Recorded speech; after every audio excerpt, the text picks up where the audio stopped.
अंबरनाथ लोकेशनला जर 3 BHK flat घ्यायचा असेल तर आज आपण आलो आहोत चिखलोली या लोकेशनवरती. स्टेशनपासून फक्त 2 मिनिटाच्या वॉकेबल डिस्टन्सवरती तुम्हाला एक मोठी अशी टाउनशिप बघायला मिळणार आहे.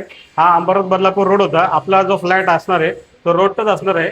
हा आपला कॉमन बेडरूम आहे. याची बाल्कनी, हा एक कॉमन बेडरूम आहे. स्पेशियस फ्लॅट आहे. हा रॉ फ्लॅट आहे. याचं पजेशन तुम्हाला पुढच्या वर्षी मिळणार आहे मार्चमध्ये. हा आपला वॉशरूम होता. त्या साईडला तुम्हाला किचन बघायला मिळतं. किचनमध्ये सर्व्हिस प्लॅटफॉर्म सुद्धा दिलेला आहे. स्पेशियस किचन आहे. ईस्ट वेस्ट एंट्री असलेला हा आपला फ्लॅट असणार आहे 3 BHK, ज्याचा एरिया असणार आहे 1265 एरिया असणारा हा फ्लॅट आहे. एल शेपमध्ये लिव्हिंग एरिया होता. या साईडला तुम्हाला हॉलला सुद्धा एक 4 फीटची बाल्कनी बघायला मिळते. या फ्लॅटमध्ये सनलाईट आणि ब्राईटनेस तुम्हाला भरपूर मिळणार आहे. लाईट लावायची सुद्धा गरज नाही संध्याकाळपर्यंत. हा आपला मास्टर बेडरूम आहे तिसरा. मग मास्टर बेडरूम सुद्धा 4 फूटची बाल्कनी आणि मास्टर बेडरूमचा अटॅच टॉयलेट हा आहे.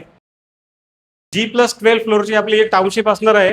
15 पेक्षा जास्त तुम्हाला इथे ॲमिनिटीज मिळणार आहे. तिसऱ्या फ्लोअरवर तुम्हाला क्लब हाऊस आणि जिम या सगळ्या गोष्टी मिळणार आहेत. रूफटॉप ॲमिनिटीज सुद्धा इथे अवेलेबल आहेत. साईट व्हिजिटसाठी व्हिडिओमध्ये दिलेल्या नंबरवरती कॉल करा आणि घ्या आपल्या स्वप्नातलं घर. थँक्यू.